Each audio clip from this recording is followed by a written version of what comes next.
Hi, my name's Diana Nguyen and I'm the founder and owner of Trinity Health and Living.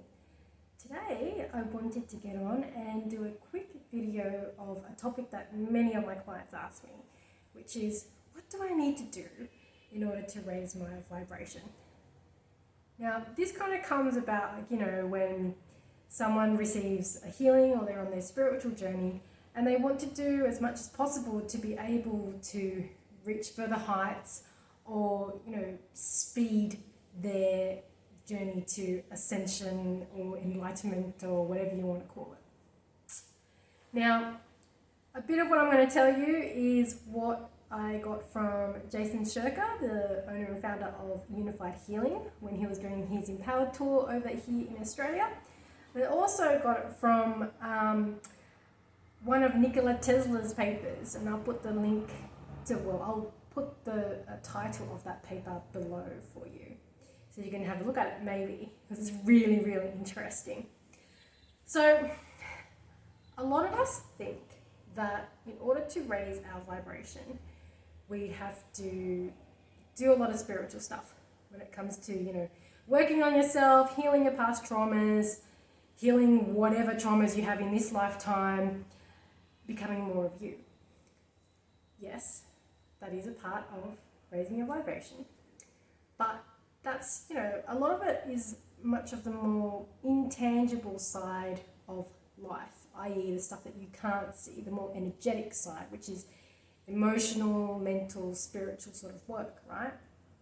But what Jason said, and also what Nikola Tesla says, is one way in which to raise your vibration, which is actually the most important way, is to start with food. Now, when I was talking about before, we were talking about raising vibrations from, a more energetic, spiritual perspective, right? So that's always up here in the airy-fairy and stuff like that. But food starts on the ground. It's the basis for your grounding. So even people who like to, do a lot of spiritual things, fly off into space or do their journeys and all that sort of stuff, what I always tell people is that if you want to reach those sorts of heights, you actually have to have a very, very good grounding. You need, think of yourself like a tree. The deeper your roots go into the earth, the more higher you're going to be able to go. But if your roots aren't that deep and it's more surface level, you're actually not going to be able to reach the heights that you want to, because you'll just top over. Now, people who are quite ungrounded like that, they tend to be what we call off with the pixies all the time, right? And some people actually might suffer from mental disturbances because they're so far out of their body, there's a lack of coherence between what they are physically, physical body on this physical earth, compared to what they are spiritually. Okay, so let's talk about food. Now, we are in this physical body. Okay, so that's part of the grounding. Grounding in the spiritual sense is coming back into your physicality, being within the body. And so if we think that our body is essentially the vehicle for us to be able to experience human life, including the amazing spiritual journeys that you can do, then it's actually really important to take care of the body, right? So I always liken it to the body being like a Ferrari, and the fuel that you give the body would be the fuel you would give for a Ferrari. So the better and the more premium the fuel is that you give to the Ferrari, for example, it runs better compared to, I don't know what the fuel like is wherever you are watching it, but over in Australia we have this E10 ethanol, which is like a mixed blend of whatever. That's not the most premium fuel, it's the cheapest sort of fuel. Questionable whether it's good for the car or not, but you kind of understand what I'm talking about. The more premium the fuel or the food that you give to your body to nourish it, then the more grounded you're going to be and the more you're actually going to be able to reach those heights. Okay, comes down to health, right? good diet means good health, really. So what exactly do I mean by good food? Does it mean that you have to go vegan all of a sudden, or what? No, it doesn't mean you have to go vegan, right? So let's go backwards and talk about the food. Now, from a food perspective, we want to be able to take in and ingest what is closest to the sun, because the sun is energy. The sun actually gives life to everything. It gives life to us, it gives life to the plants, it gives life to the animals. The sun is the most important thing, really. So you actually want to be able to eat food which embodies to the biggest extent the energy of the sun.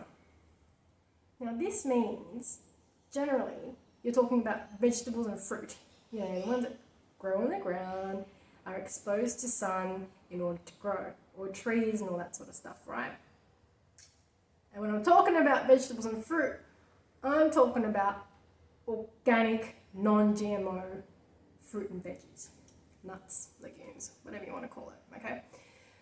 Why? Because GMO foods and the foods which have not been grown organically generally will have quite a bit of chemicals and pesticides in them.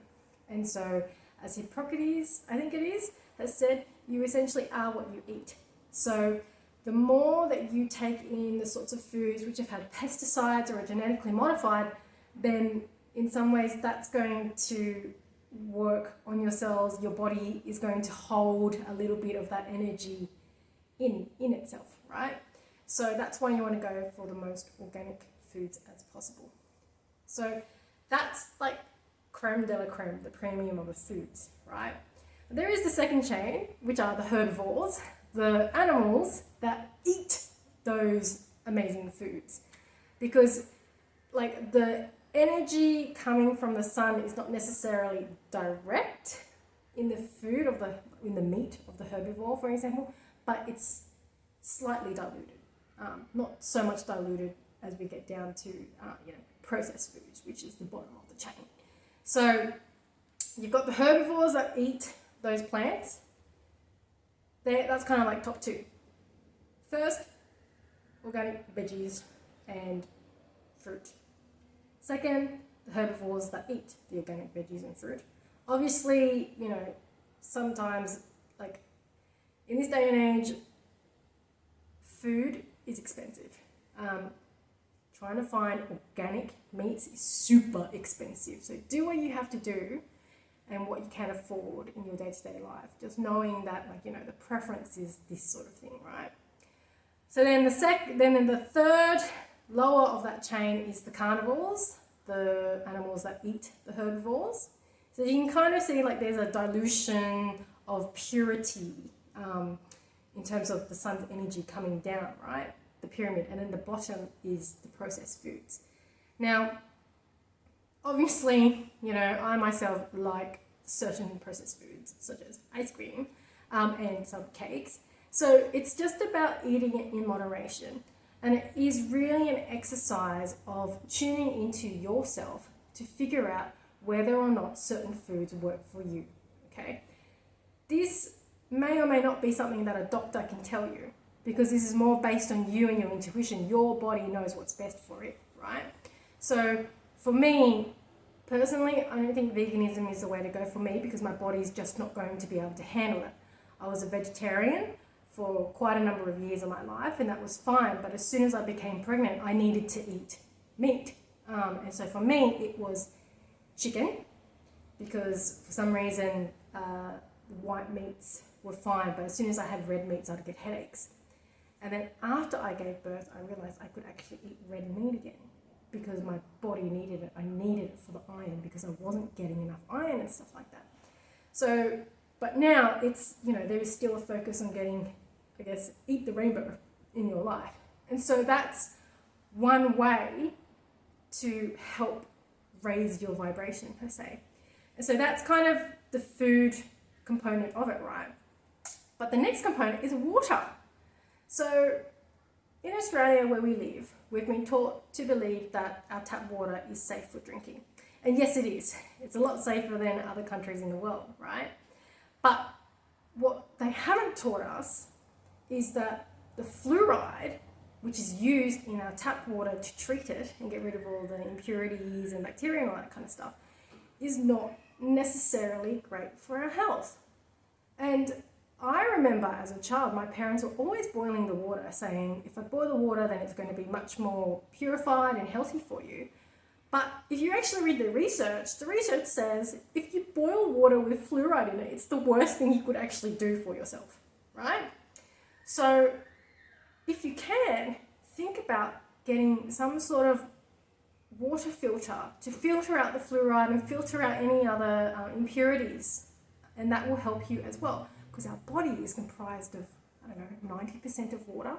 And so the more we can hydrate ourselves with a good quality water, then, that's like the premium fuel that we're having for our body, which again will help us elevate us to a different vibration, or a higher one, hopefully, right?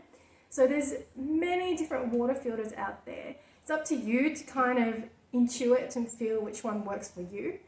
Currently at home, I'm using this ceramic water filter, and I change the filter every single year to help get rid of fluoride and other impurities, because some filters don't get rid of fluoride and others do. And I can tell the difference between drinking fluoride water and not, and also tell the difference between the different types of water purifiers as well. So do what's right for you, but if anything, the most easiest thing that you can do is just get a quick water purifier and drink better water than the one coming out of the tap. Okay, so that's 2 things that you can already do to raise your vibration. 2 things which you're actually working on your physical body to prepare it as a good vessel for holding enough what we call light, because we're all energy. Or let's put it in another way, for holding enough energy. If you're physically not in the space to be able to hold this higher frequency energy, which is available to you, if you're not in that physical space to be able to do so, then it's going to be really difficult for you to be able to ascend to those heights that you want to, right? And so also on the topic of grounding and working on your physical body, another way to assist with raising your vibration is exercise. I myself have been on this sine curve, whatever, of exercise for years. Before, I was pregnant, I was exercising quite a lot, felt good, got pregnant, had a kid, didn't have time for it, felt sluggish, was actually taking on a lot of energies during healings, feeling tired, all that sort of stuff. And now I'm back on track in terms of exercising every single day, and my capacity to be able to hold the light for others and for myself has increased quite a bit, as well as I'm noticing with my change in diet as well, eating the colours of the rainbow, getting the greens in and cutting out the alcohol, for example. So I hope that kind of helps a little bit in terms of helping you to understand some things that you can do to raise your vibration. At the end of the day, go with what feels best for you. Okay, don't go based on what I say. Go with what feels best for you, and you're really not going to do yourself wrong. All right, I hope that helps. Let me know in the comments what you think. See you later.